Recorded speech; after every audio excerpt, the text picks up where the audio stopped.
SI से हुई मुठभेड़ के बाद एकाएक वो अपनी मानसिक तनाव और दबाव से मुक्ति पा गया और अब वो अपनी मूल समस्या के बारे में स्वयं को ज़्यादा सही ढंग से सोच पाने के काबिल महसूस कर रहा था।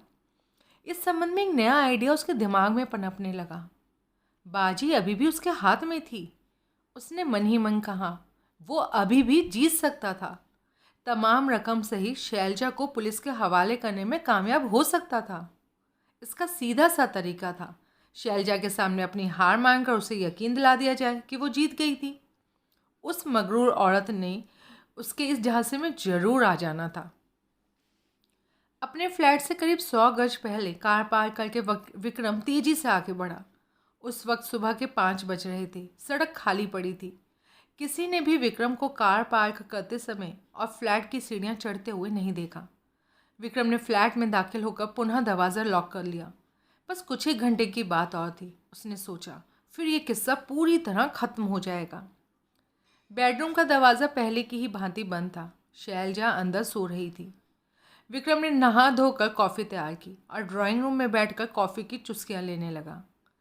शैलजा को अभी से जगाने का कोई फ़ायदा नहीं था। बैंक 10 बजे खुलने थे और तीनों बैंकों से रकम निकालने में सिर्फ 1 घंटे से ज़्यादा समय नहीं लगना था।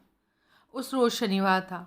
बैंकों में पब्लिक डीलिंग सिर्फ 12 बजे तक ही होनी थी, इसलिए 11 बजे शुरू करके भी वो आसानी से अपना काम ख़त्म कर सकते थे।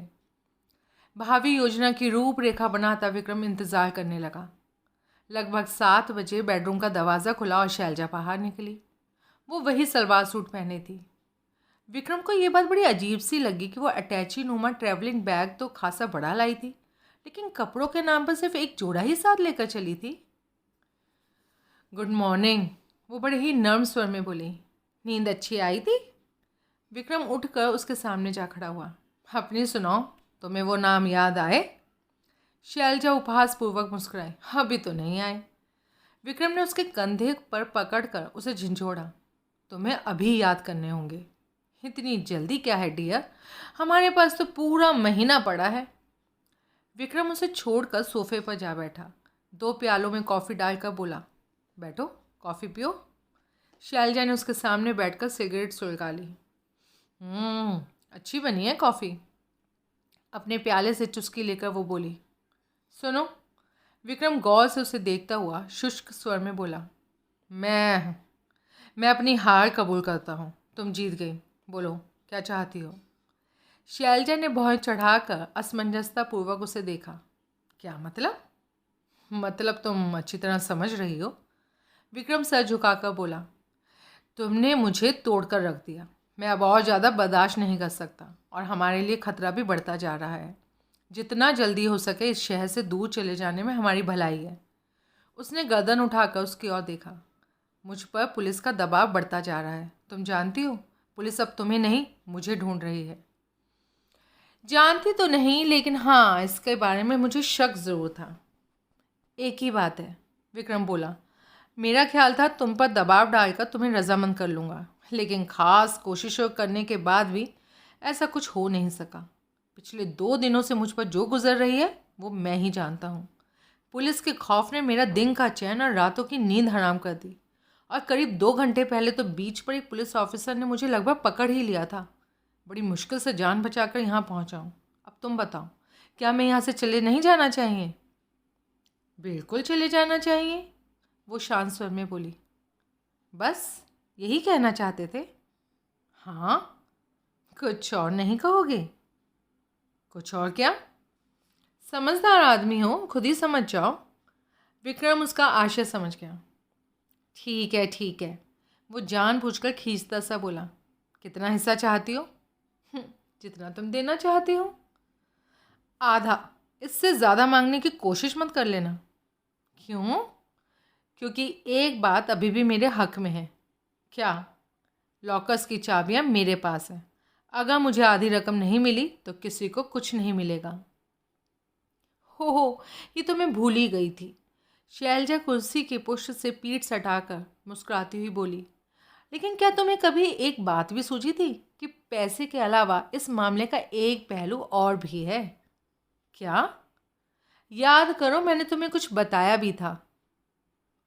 सॉरी, मुझे कुछ याद नहीं है, बताओ। मैंने तुमसे कहा था कि मुझे बेवकूफ़ बनाए जाने से सख्त नफरत है। अगर तुम चालाक बनने की बजाय पहले ही मुझे इस खबर के बारे में बता देते ना, तो तुम्हें ये सब झेलना नहीं पड़ता। विक्रम ने सर हिलाकर सहमति दी। हो, I am really very very sorry. मुझे वाकई ऐसे ही करना चाहिए था। खैर, ये सब अब गई गुजरी बातें हो गई, अब इन्हें दोहराने से क्या फ़ायदा। तुम्हें 50-50 मंजूर है ना? शैलजा ने एकदम से जवाब नहीं दिया। वो विचारपूर्वक अपने कॉफ़ी के प्याले को देख रही थी। हाँ, संक्षिप्त मौन के पश्चात वो बोली, अगर हम दोनों अलग होना चाहते हैं तो तुम्हारा ये ऑफर सही है। विक्रम चकराया। क्या मतलब? वो मुस्कुराई, और मुस्कुराने का वो जानलेवा अंदाज शैलजा जौहरी का ना होकर रीटा ब्रिंगेंजा का था। सीधी सी बात है, हमारे लिए ये कतई ज़रूरी नहीं कि अलग हो जाएं, और जब अलग नहीं होंगे तो हिस्सा बांटने का सवाल ही पैदा नहीं होता। मेरा मतलब है, क्या हम साथ ही नहीं रह सकते? आइडिया बुरा नहीं है। तुम्हें पसंद है? इसमें पसंद ना होने वाले की कोई बात ही नहीं है। शुक्रिया। क्या मैं पूछ सकता हूँ, अचानक तुम्हारे अंदर ये बदलाव कैसे आ गया? उसकी वो मुस्कुराहट और ज़्यादा गहरी हो गई। सिर्फ बाहरी तौर पर बदल जाने से ही दूसरी औरत में तब्दील नहीं हुआ जा सकता। इसके लिए पूरी तरह बदलना ज़रूरी है, और वही मैं कर रही हूँ। मैंने तुमसे कहा था ना, मैं रीटा ब्रिंगेंजा का अभिनय नहीं कर रही हूँ। मैं रीटा ब्रिंगेंजा हूँ, और मुझे ये होना बहुत अच्छा लग रहा है। पिछले 3 रोज़ से मैं बिल्कुल अलग और नए ढंग से जी रही हूँ, और तुम्हारे साथ रहने की पेशकश भी इसलिए मैंने की। तुम्हारे साथ रीटा रहेगी। हाँ, तुम साला एकदम अपुन के टेस्ट के माफिक है। फिर आंख मारकर बोली, अपनी जोड़ी बराबर जमेगा मैन, लेकिन अपुन के साथ लफड़ा बिल्कुल नहीं करने का। विक्रम को पुनः ताव आने लगा। शैलजा इस स्थिति से भी एंजॉय कर रही थी। ठीक है, हमारे पास लेकिन अभी वक्त बहुत कम है, वो बोला। तुम्हारी ये जल्दबाजी ना मुझे बिल्कुल पसंद नहीं। शैलजा मुस्कुराती हुई बोली, रीटा की शख्सियत मेरे लिए बिल्कुल नहीं है। उसमें जल्दबाजी में मैं कुछ करना नहीं चाहती। उसे अपने ढंग से ही सब कुछ करना है। तुम समझ रहे हो ना? अचानक वो रुकी और विक्रम द्वारा जवाब दिए जाने से पहले बोली, लेकिन ये काफ़ी हो चुका, अब हमें असली काम करना है।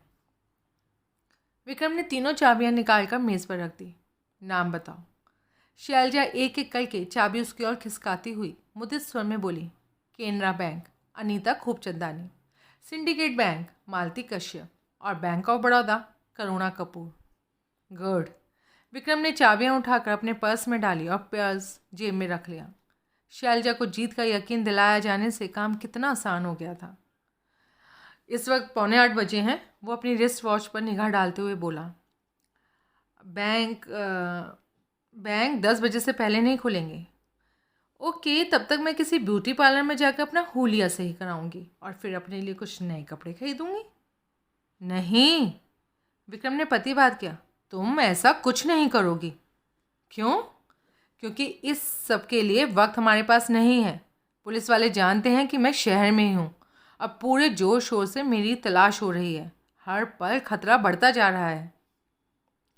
खतरा बाहर जाने में है। इस फ्लैट में रहने में तुम्हारे लिए कोई खतरा नहीं। यहाँ तुम पूरी तरह महफूज हो। शैलजा उसे समझाते हुए बोली, और मेरे लिए अपना हुलिया सही कराना बहुत ज़रूरी है, क्योंकि इस हालत में मैं बैंकों में नहीं जा सकती। मेरे बाल तुम्हें भले ही ठीक लग रहे हों, लेकिन कोई भी औरत देखकर समझ जाएगी कि जल्दबाजी में इन्हें घर पर ही काटा गया है। और मेरे ये कपड़े, ये भी बदले जाने बहुत ज़रूरी है। इनसे तो मैं झाड़ू पोछा करने वाली माई ही नज़र आ रही हूँ, और इस हालत में बैंक वालों को मुझ पर शक हो सकता है, और इसका रिस्क हम नहीं ले सकते। मेरे हुलिये से उन्हें ऐसा लगना चाहिए कि मैं वाकई बैंक में लॉकर किराए पर लेने की हैसियत रखती हूँ। विक्रम इस बात को लेकर बहस करने या झगड़ा करने में वक्त ज़ाया नहीं करना चाहता था, इसलिए उसकी बात उसे माननी पड़ी। कहाँ जाओगी? होटल नीलकमल का ब्यूटी पार्लर 24 घंटे खुला है। पहले कभी मैं वहाँ नहीं गई, इसलिए मुझे वहाँ पर कोई पहचान नहीं सकेगा। कितनी देर लगेगी? बाल सेट कराने हैं, फेशियल कराना है, करीब 1.5 घंटा तो लग जाएगा। और जब तक दुकानें खुल जाएंगी, आधे घंटे शॉपिंग में भी लगेगा। यही कोई 10:30 बजे तक लौट आऊँगी। मुझे 5,000 रुपये दे दो। विक्रम को इतने रुपयों की उसकी मांग अजीब लगी, लेकिन बहस करने के बजाय उसने रुपए दे दिए। शैलजा बेडरूम में चली गई। करीब 10 मिनट बाद बाहर निकली। चेहरे पर मेकअप की मोटी परत चढ़ी हुई थी। आंखों पर धूप का चश्मा जमाया हुआ था। कैसी लग रही हूँ? अपना हैंड बैग कंधे पर लटकाते हुए उसने पूछा। जैसे कि लगना चाहती हो। वो प्रवेश द्वार के पास पहुंची।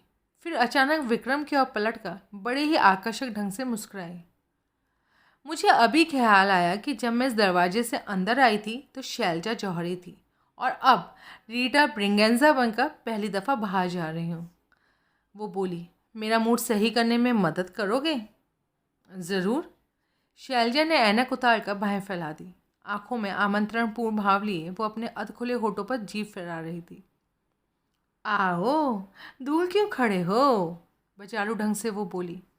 विक्रम उसके पास पहुंचा, अब बाहों में भरकर बेमन से उसके होठों पर चुम्बन जड़ दिया।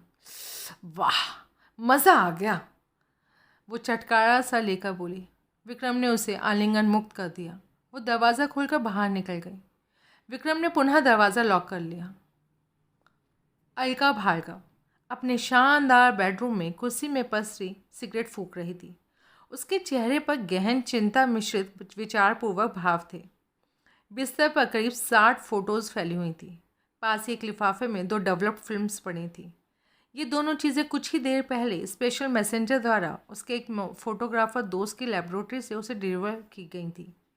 ये वही फ़ोटोज़ थीं जो उसने पिछले 2 दिन में अपनी सहेली के बेडरूम की खिड़की से टेलीफोकस लेंस की सहायता से खींची थी। उनमें चंद एक फ़ोटोज़ विक्रम खन्ना की थी और शेष सब शैलजा जौहरी की थी।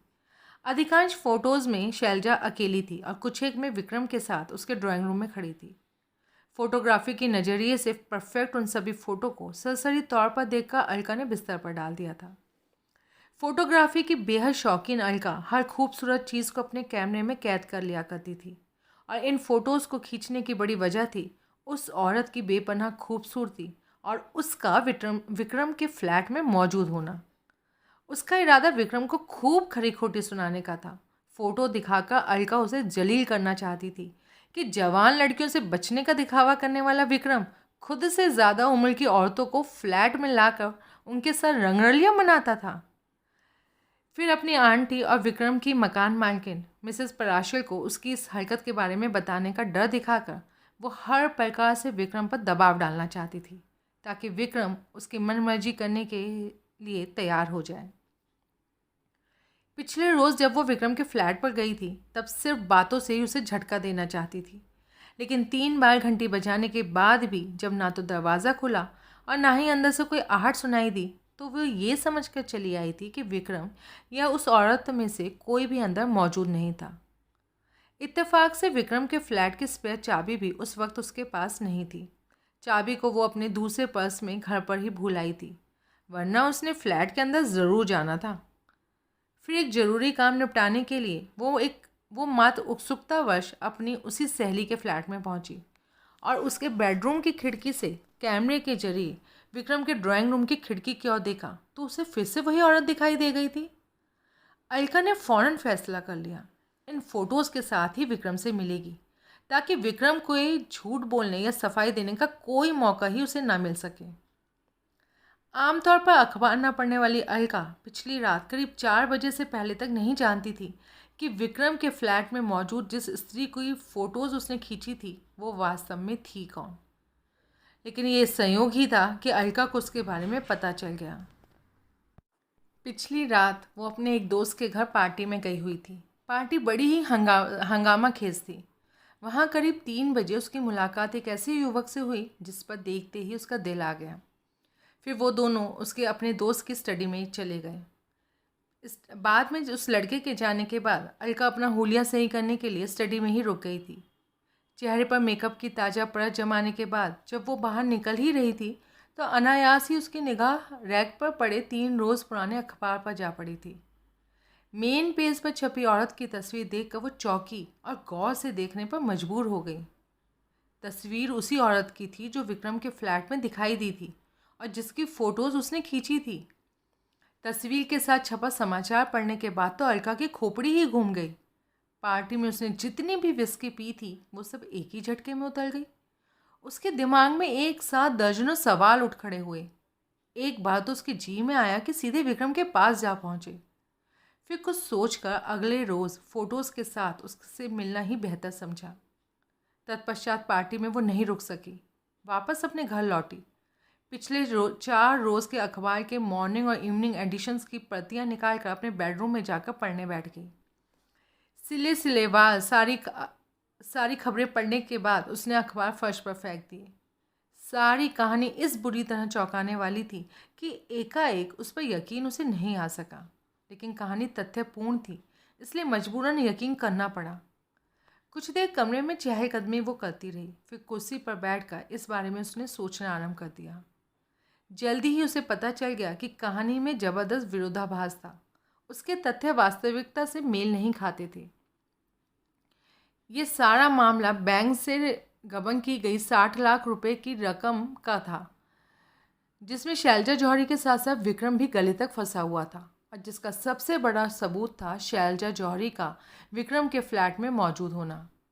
रामनगर में एसआई गुप्ता पर हमला करने वाले अज्ञात हमलावर और शैलजा जौहरी के कथित हत्यारे का हुलिया हूबहू एक ही जैसा था। वो हुलिया और भी बहुत से लोगों का हो सकता था, लेकिन अलका के परिचितों के दायरे में अकेला विक्रम ही ऐसा था जिस पर वो हुलिया पूरी तरह फिट बैठ रहा था। शैलजा जौहरी को अपने फ्लैट में मौजूदगी की वजह से ही विक्रम ही इस पूरी तस्वीर में फिट बैठता था। इसके बावजूद समझ में न आने वाली बात थी कि पुलिस द्वारा उस हुलिये वाले अज्ञात आदमी को शैलजा जौहरी का हत्यारा घोषित किया जाना। शैलजा जौहरी न सिर्फ जीवित थी बल्कि सही सलामत भी थी। जब उसकी हत्या ही नहीं हुई तो फिर पुलिस क्यों उसके हत्यारे को तलाश कर रही थी? ज़रूर कहीं कोई भारी गड़बड़ थी जिसकी वजह से पुलिस जबरदस्त गलतफहमी का शिकार हो गई थी। शैलजा जौहरी के जले हुए मकान के मलबे में जिस औरत की लाश मिली थी वो वास्तव में कोई और थी, और जिसे किसी कारणवश पुलिस शैलजा जौहरी की समझ बैठी थी। अलका को अपना ये विचार पूर्णतः तर्कसंगत प्रतीत हुआ। पुलिस क्यों उस लाश को शैलजा जौहरी की लाश समझ बैठी थी, इस चक्कर में दिमाग खपाना बेवकूफ़ी थी। सहसा अलका को कुछ याद आया। उसने बिस्तर पर फैले हुए फ़ोटोज़ में से शैलजा जौहरी का सबसे पहला और आखिरी फ़ोटो निकाल लिया। उन दोनों फोटोज़ में बालों के साइज़ और रंग में अंतर साफ नज़र आ रहा था। अलका फ़ोटो वापस फेंक कर मुस्कुराई। स्पष्ट था विक्रम के फ्लैट में छुपी रहकर शैलजा अपना हुलिया बदलने की कोशिश कर रही थी, और इस काम में विक्रम उसकी मदद कर रहा था। लेकिन क्यों? इसका एक ही जवाब अलका को सूझ सका। 60 लाख की वो रकम शैलजा जौहरी के ही पास थी। पुलिस की सरगर्मी खत्म होने तक वो अपना हुलिया पूरी तरह बदल चुकेगी और फिर उस रकम को लेकर कहीं दूर चली जाएगी। लेकिन इस सारे मामले में विक्रम कहाँ फिट बैठता था? वो क्यों इस बखेड़े में फंसा हुआ था? क्यों शैलजा की मदद करने का रिस्क ले रहा था? इसमें उसका अपना क्या स्वार्थ था? अलका की जानकारी के मुताबिक विक्रम लालची आदमी नहीं था। पैसे के लिए कोई जुर्म करने वाला भी वो नहीं था, और इतना बेवकूफ़ भी वो नहीं था कि उस औरत की खूबसूरती के फेर में पड़कर गलत काम कर बैठे और करता ही चला जाए। फिर क्या वजह हो सकती थी? क्यों उसने शैलजा को अपने साथ चिपका रखा था? इस सब के पीछे विक्रम का असल मकसद क्या था? क्या हालात ने विक्रम को इस मुसीबत में फंसा दिया और वो अपने ढंग से इसे निकलना चाहता था? काफ़ी सोचने के बाद भी अलका को इनमें से किसी भी एक सवाल का जवाब नहीं मिला, और फिर एक नया प्रश्न उसके दिमाग में उभरा। वो खुद क्या करे? पुलिस को बता दे? नहीं, ऐसा करना खतरनाक था। ये ठीक था कि शैलजा जीवित थी, इसलिए विक्रम को हत्यारा करार नहीं दिया जा सकता था। लेकिन पुलिस जब शैलजा को उसके फ्लैट में पकड़ेगी तो विक्रम पर भी इसकी थोड़ी बहुत आंच तो ज़रूर आएगी, जबकि जानबूझकर उसे किसी मुसीबत में वो फंसाना नहीं चाहती थी।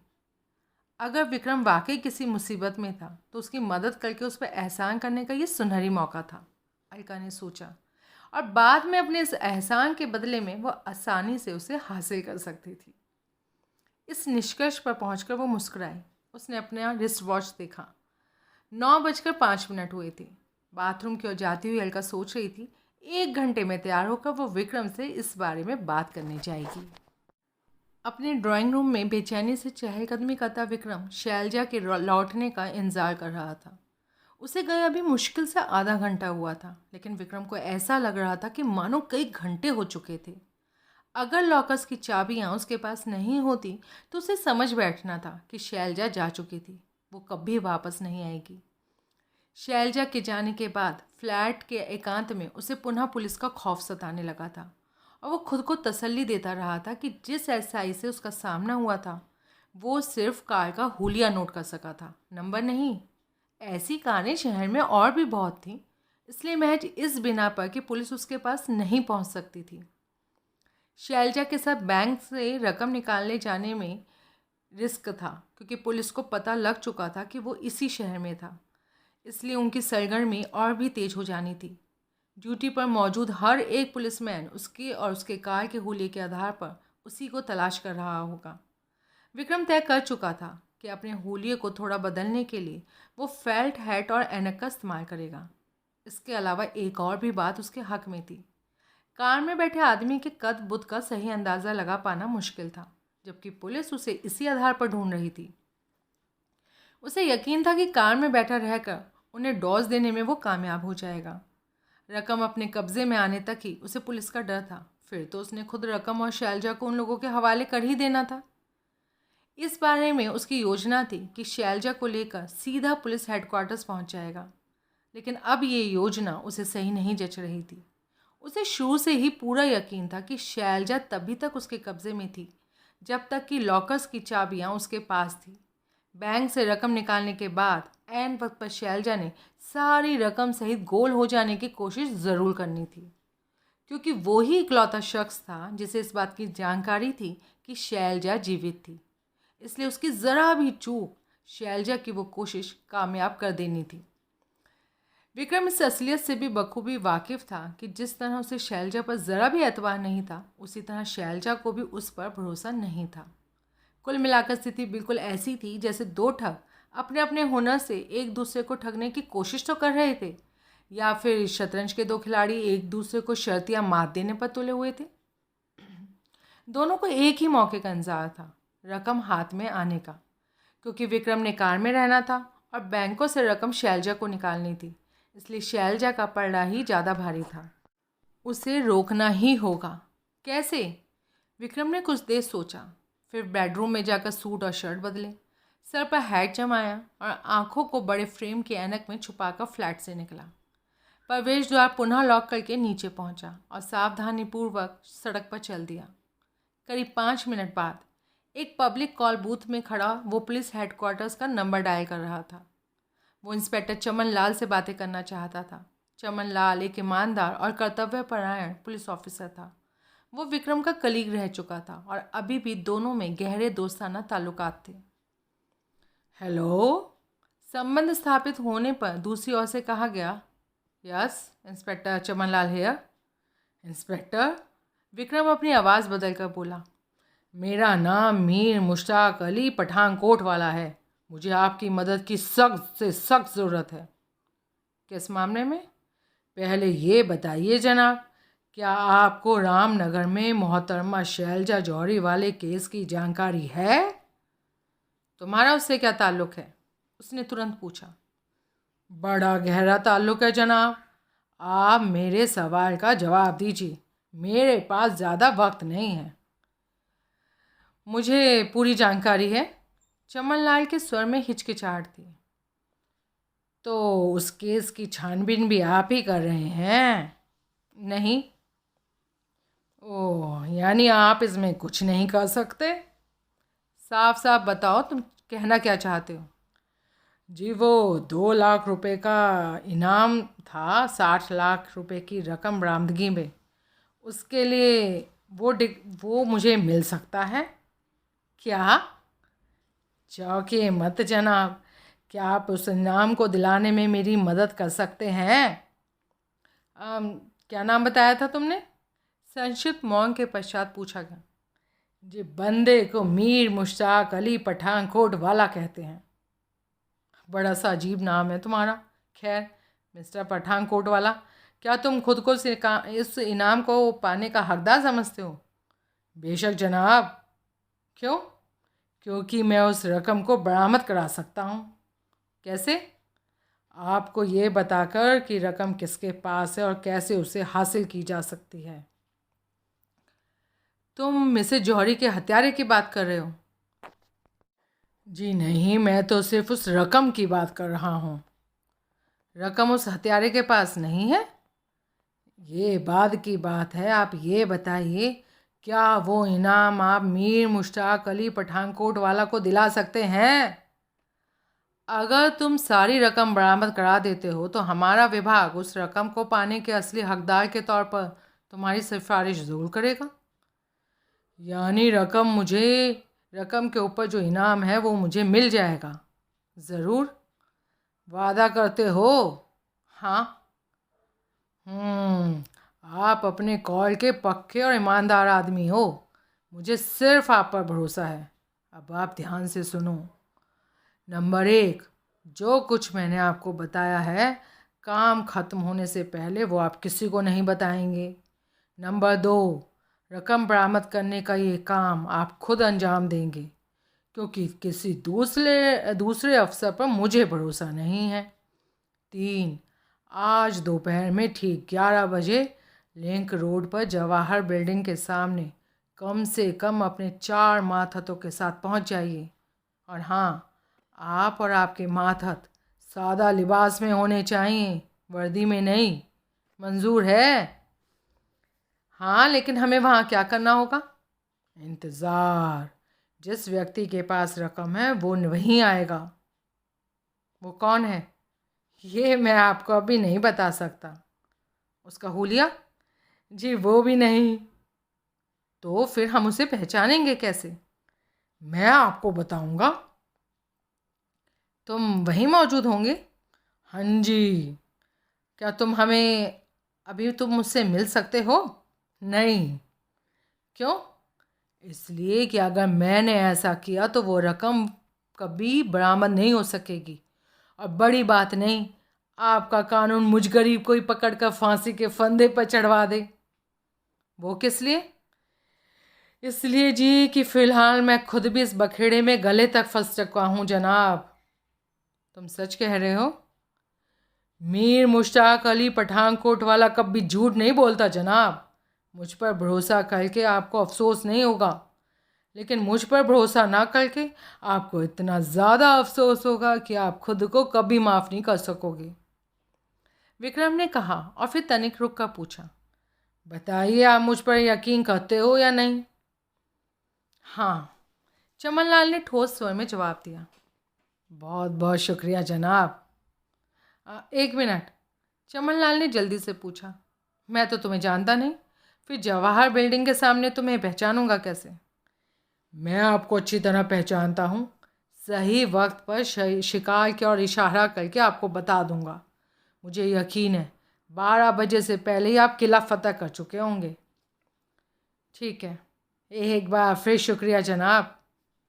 विक्रम ने संबंध विच्छेद कर दिया। विक्रम सकुशल वापस अपने फ्लैट में पहुंच गया। उस वक्त 9:30 बजे थे। वो दोबारा शैलजा का इंतज़ार करने लगा। अब वो पूर्णतया निश्चित था। उसे पूरा यकीन था कि शैलजा बचकर नहीं जा सकेगी। अपनी ओर से उसने शैलजा का मुकम्मल इंतज़ाम कर दिया था। ठीक 10:30 बजे प्रवेश द्वार पर दस्तक दी गई। विक्रम ने मैजिक आई से देखा। बाहर शैलजा खड़ी थी। उसने दरवाज़ा खोल दिया। शैलजा अंदर आ गई।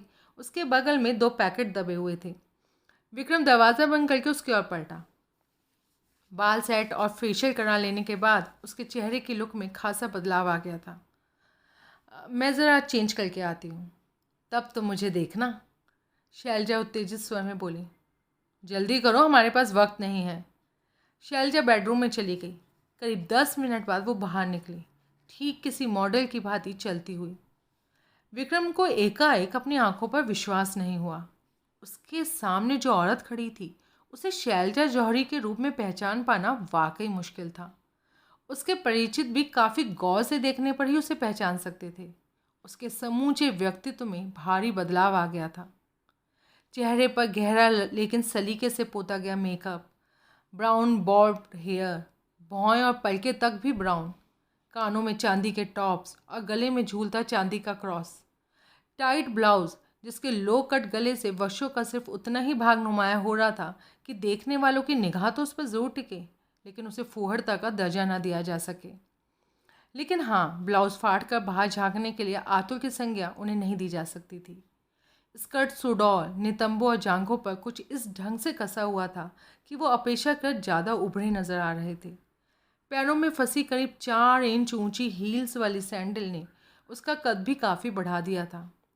कुल मिलाकर वो डीटा ब्रिंगेंजा ही नजर आ रही थी। इस तरह उल्लू के माफिक नहीं देखने का। कुछ बोलो मैन, तुमको अपना क्रिएशन कैसा लग रहा? वंडरफुल। चलो चलते हैं। और मेज पर रखा अपना हैट उठा लिया। शैलजा अजीब सी निगाहों से उसे देख रही थी। इस हालत में बाहर जाओगे? विक्रम चकराया। क्यों, मेरी हालत को क्या हुआ? बाकी सब तो ठीक है, लेकिन तुम्हारी दाढ़ी बड़ी हुई है। इसकी वजह से लोगों का ध्यान तुम्हारे ओर आकर्षित हो सकता है। विक्रम को याद आया उसने 2 दिन से शेव नहीं की थी। मन ही मन कुड़ते हुए उसने अपने चेहरे पर हाथ फिराया तो बालों की चुभन महसूस हुई। हालांकि अब इसके लिए वक्त नहीं था, लेकिन इसकी वजह से किसी का ध्यान भी अपनी ओर आकर्षित करना वो नहीं चाहता था। वो बेमन से कोट, टाई और शर्ट उतारकर बाथरूम में जा घुसा और शेव करने लगा। बाहर से शैलजा के चलने फिरने की आहटें उसे सुनाई देती रही। वो शेव करके बाहर निकला और जल्दी जल्दी कपड़े पहनकर सर पर हैट जमा लिया। शैलजा उसका इंतज़ार कर रही थी। मुझे उस रकम को रखने के लिए भी किसी चीज़ की ज़रूरत पड़ेगी। नोट काफ़ी सारे हैं ना? शैलजा बोली। हाँ, रास्ते में कोई अटैची खरीद लेंगे। बड़ी बेचैनी से विक्रम बोला और फिर कुछ याद करके बोला, तुम्हारी अपनी अटैची कैसी रहेगी? अरे उसका तो मुझे ख्याल ही नहीं आया था। हाँ, वो बिल्कुल ठीक रहेगी। वैसे भी पुराने कपड़े मैं अपने साथ ले जाने वाली नहीं हूँ। वो बेडरूम में गई और अपने अटैची नुमा बैग को ले आई। तभी प्रवेश द्वार पर जोर से दस्तक दी गई। दोनों एकदम से उछल पड़े और आंखें फैलाए एक दूसरे को देखने लगे। पुलिस के आने की आशंका से दोनों के चेहरे फक पड़ गए थे। दस्तक पुनः दी गई। शैलजा अटैची लिए दबे पांव वापस बेडरूम में चली गई। दरवाज़ा खोलो विकी, विक्रम ने पहचाना। वो अलका भार्गव की आवाज़ थी। विक्रम के पुलिस भय का स्थान क्रोध ने ले लिया। दरवाज़ा खोलते ही वो बरस पड़ा। तुम क्या करने आई हो? मैं तुमसे बात करना चाहती हूँ। मुझे कोई बात नहीं करनी, दफ़ा हो जाओ। लेकिन विक्रम, मैं तुम्हारी... सुना नहीं तुमने? तुम परेशान लगते हो विकी, मैं तुम्हारी... आई से गेट लॉस्ट। अलका हैरानगी से आंखें फैलाए उसे देख रही थी। ये क्या हो गया तुम्हें? मैं तुमसे ज़रूरी बातें... मुझे कुछ नहीं सुनना, गो अवे। विक्रम ने उसकी बाहें पकड़कर उसे घुमाया और सीढ़ियों की ओर धकेल दिया। अलका गिरती गिरती बची। अब उसे भी गुस्सा आ गया था। ठीक है, मैं जा रही हूँ, लेकिन याद रखना, अपनी इस हरकत के लिए ना तुम्हें पछताना पड़ेगा। वो पलट कर सीढ़ियाँ उतर गई। विक्रम कई पल उसी तरह खड़ा रहा। शैलजा ने ड्राइंग रूम से आकर धीमी आवाज़ में पूछा, कौन थी? मकान मालकिन के रिश्तेदार और हवस की मारी एक सिरफिरी लड़की। क्या करने आई थी? मुझे रेप करने। शैलजा हंसी। क्या बात कही है, मैंने पहली बार किसी आदमी के मुंह से औरत के लिए ऐसी बात सुनी है। तुम यहीं ठहरो, मैं नीचे एक निगाह मारकर आता हूँ। उस पागल औरत का कोई भरोसा नहीं, क्या पता अभी भी नीचे खड़ी हो। विक्रम बाहर निकला, सीढ़ियों द्वारा नीचे पहुंचा और उल्टे पैर वापस आ गया। चली गई, आओ। शैलजा कंधे पर हैंड बैग लटकाए और हाथ में अटैची थामे बाहर आ गई। विक्रम फ्लैट लॉक करके उसे साथ लिए सीढ़ियों की ओर बढ़ गया। विक्रम सावधानीपूर्वक कार ड्राइव कर रहा था। उसने फेल्ट हैट माथे पर झुकाई हुई और आंखों पर चश्मा लगा रखा था। बगल में बैठी शैलजा ने भी चौड़े फ्रेम के गॉगल्स लगाए हुए थे। सड़क पर काफ़ी ट्रैफिक था और इसके बीच कार ड्राइव करते विक्रम मन ही मन भगवान से प्रार्थना कर रहा था कि किसी और वाहन चालक की गलती से भी एक्सीडेंट ना हो जाए, वरना सब कुछ गड़बड़ हो जाएगा। वो तय कर चुका था कि पहले कोर्ट रोड पर सिंडिकेट बैंक जाएगा, फिर लिंक रोड पर शेष दोनों बैंक। वे दोनों बैंक जवाहर बिल्डिंग नामक एक बहुमंजिला इमारत से अलग अलग खंडों पर थे। एक पुलिस कार कुछ दूर उसके सामने चलकर आगे निकल गई थी, लेकिन उसमें मौजूद किसी पुलिसमैन ने उनकी ओर देखा तक नहीं था। पहले कहाँ जाना है? शैलजा ने पूछा। Court road, syndicate bank. ठीक है। विक्रम नहीं देख पाया कि वो विजयी भाव से मुस्कुरा रही थी। बाकी रास्ता दोनों खामोशी रहे। कोर्ट रोड पहुंचकर विक्रम ने सिंडिकेट बैंक वाली इमारत की बगल में बने पार्किंग स्पेस में जाकर कार रोक दी। जेब से उस बैंक के लॉकर की चाबी निकाल कर देते हुए पूछा, कितनी देर लगेगी? 10-12 मिनट तो लग ही जाएंगे। मैं यहीं इंतज़ार करूँगा। शैलजा चाबी को हैंडबैग में डालकर मुस्कुराई। अब तुम रीटा की चाल देखना। वो अटैची लिए कार से उतर गई। विक्रम देखता रह गया। वो नपे तुले ढंग से मादक अंदाज में कूले मटकाती हुई 4 मंजिला इमारत में दाखिल हो गई। बैंक दूसरे खंड पर था। विक्रम प्रवेश द्वार पर निगाहें जमाए बैठा रहा। एक बार फिर व्याकुलतापूर्वक प्रतीक्षा का दौर आरंभ हो गया। विक्रम ने एहतियातन ग्लोव कंपार्टमेंट से निकालकर अपनी रिवॉल्वर जेब में डाल ली। सायरन गुंजाती हुई एक पुलिस कार सड़क से गुजरी तो उसने अपना सर यूं झुका लिया मानो नीचे से कुछ उठा रहा था। वो शैलजा के बारे में सोचने लगा। शैलजा बैंक में पहुंच गई होगी। संबंधित अधिकारी को अपनी चाबी दिखाकर लॉकर का नंबर बता ही रही होगी। अधिकारी रिकॉर्ड चेक करके अपनी चाबी निकाल कर उसके साथ चल दिया होगा। लॉकर रूम में अधिकारी अपनी चाबी से लॉकर खोलकर वहाँ से हट गया होगा। अब शैलजा ने अपनी चाबी से लॉकर खोल लिया होगा। वो नोट निकाल कर अटैची में रख रही होगी। सारे नोट निकाल कर अटैची बंद कर ली होगी। लॉकर को फिर से बंद करके बैंक का अधिकारी को बता दिया होगा। अधिकारी अपनी चाबी से लॉक बंद करके अपने केबिन में चला गया होगा। शैलजा अब बैंक से निकलकर सीढ़ियों द्वारा नीचे आ रही होगी। वो जल्दी ही बाहर निकलती दिखाई देगी। मुश्किल से 2 मिनट बाद वो सचमुच बाहर निकलती दिखाई दी। विक्रम ने इंजन स्टार्ट कर दिया। शैलजा सीढ़ियाँ उतर कर उधर ही आ रही थी। वो विक्रम की बगल में आ बैठी। ले आई? विक्रम ने पार्किंग स्पेस से कार निकालते हुए पूछा। सब ठीक हो गया ना? कोई गड़बड़ तो नहीं हुई? वो हंसी। बिल्कुल नहीं। कार को साइड में रखो और धीरे चलो। क्यों? मैं तुम्हें दिखाना चाहती हूँ। ओह, तो फिर इसे खोलती क्यों नहीं? शैलजा ने अटैची अपने गोद में रखकर उसके दोनों लॉक खोले और ढक्कन थोड़ा सा ऊपर उठाया। लो देखो। विक्रम ने देखा। 500 रुपये के नोटों की गड्डियाँ भरी हुई थी। कितने हैं? शैलजा मुस्कुरा रही थी। 15 लाख, उसने कहा और एक गड्डी निकाल कर नोट उसके सामने फड़फड़ा दिए। गुड, विक्रम तारीफी लहजे में बोला। Very good. शैलजा ने गड्डी वापस अंदर डालकर अटैची बंद कर दी। विक्रम ने शेष दोनों चाबियां भी निकाल कर उसे दे दी। उसने चाबियां अपने हैंड बैग में डाल ली। विक्रम लिंक रोड की ओर कार ड्राइव करने लगा। उसने अपनी रिस्ट वॉच पर देखा। 11:38 हुए थे। इंस्पेक्टर चमनलाल अपने मातहतों सहित जवाहर बिल्डिंग के बाहर मोर्चा लगाए इंतजार कर रहा होगा, उसने सोचा। जब शैलजा दोनों बैंकों से रकम निकालकर इमारत से बाहर आएगी तो वो उसे चमनलाल के हवाले कर देगा। उसे यकीन था कि सारा काम आसानी से निमट जाएगा। उसने नोट किया कि शैलजा कंखियों से उसे ही देख रही थी। वो जबरन मुस्कुरा दिया। क्या बात है? शैलजा ने पूछा। तुम खुश नहीं हो? मैं सोच रहा हूँ। क्या? सारी रकम हाथ में आने के बाद हम क्या करेंगे? वही जो हमारे बीच तय हुआ था। आधी रकम मैं तुम्हें दे दूंगी। उसने ये बात इतने ईमानदाराना लहजे में कही थी कि उसकी नीयत पर ज़रा भी शक नहीं किया जा सकता था। और उसके बाद कहाँ जाना चाहोगी? इतना बड़ा मुल्क है, कहीं भी जा रहूँगी। यानी इस मामले में मेरी मदद की बिल्कुल भी ज़रूरत नहीं तुम्हें? मुझे एयरपोर्ट पहुँचा देना। वहाँ से जो भी फ़्लाइट मिलेगी उससे मैं यहाँ से बहुत दूर चली जाऊँगी। अगर मेरा विचार गलत नहीं है तो एयरपोर्ट पर पुलिस द्वारा निगरानी की जा रही होगी। इससे मुझे कोई फ़र्क नहीं पड़ेगा क्योंकि मैं रीटा ब्रिगेंजा हूँ और मेरी तलाश पुलिस को नहीं है। लेकिन मुझे तो पुलिस ढूंढ रही है। जानती हूँ, इसलिए मैंने तुम्हारे साथ जाने का अपना इरादा बदल दिया है। तुम्हें बुरा तो लगेगा डालने, लेकिन तुम्हें साथ रखने में रिस्क है और अब मैं किसी बखेड़े में पड़ना नहीं चाहती। तुम्हारा हिस्सा तुम्हें सौंप कर अकेली चली जाऊंगी। सेटल हो जाने पर तुम्हें खत डाल दूंगी, तुम भी मेरे पास आ जाना। विक्रम ने ऐसा जाहिर किया कि मानो उसके इस फैसले से उसे बहुत दुख हुआ था।